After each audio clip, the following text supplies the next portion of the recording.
প্রিয় ভাই বোনেরা, আগামী দিনে আল্লাহ চাইতো আমরা সরকার গঠন করলে শুধু নিজের এলাকার কথা চিন্তা করলে চলবে না, সমগ্র বগুড়াবাসীকে নিজের জেলার সাথে সাথে সমগ্র দেশের কথা চিন্তা করতে হবে।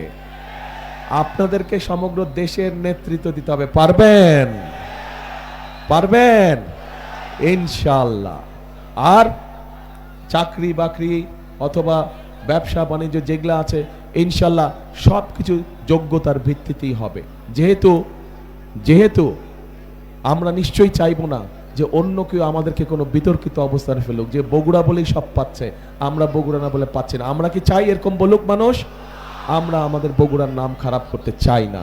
সেই জন্যই বগুড়ার ন্যায্য অধিকার অবশ্যই বগুড়া পাবে, বগুড়ার ন্যায্য অধিকার অবশ্যই বগুড়া পাবে। কিন্তু একই সাথে আমরা খেয়াল রাখবো আমাদের ন্যায্য অধিকার পেতে গিয়ে অন্যের ন্যায্য অধিকার যাতে আমরা নষ্ট না করি, অন্যের ন্যায্য অধিকার থেকে তাকে যাতে আমরা বঞ্চিত না করি, এই বিষয়টি আমাদেরকে অত্যন্ত সতর্কভাবে খেয়াল রাখতে হবে।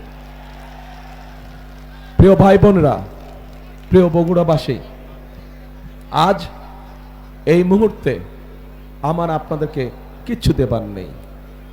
আজ এই মুহূর্তে আপনাদের কাছে শুধু আমার চাইবার আছে।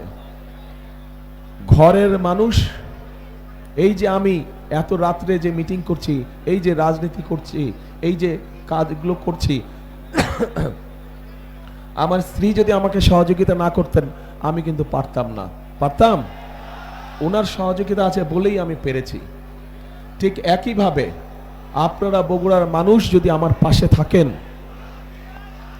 আপনারা বগুড়ার মানুষ যদি আমার পাশে থাকেন, আমাকে যদি মানসিকভাবে শক্তি সমর্থন আপনারা দেন, তাহলে ইনশাআল্লাহ আমরা বাংলাদেশকে আগামী দিনে একটা সুন্দর ভালো শক্তিশালী অবস্থানে নিয়ে যেতে পারবো।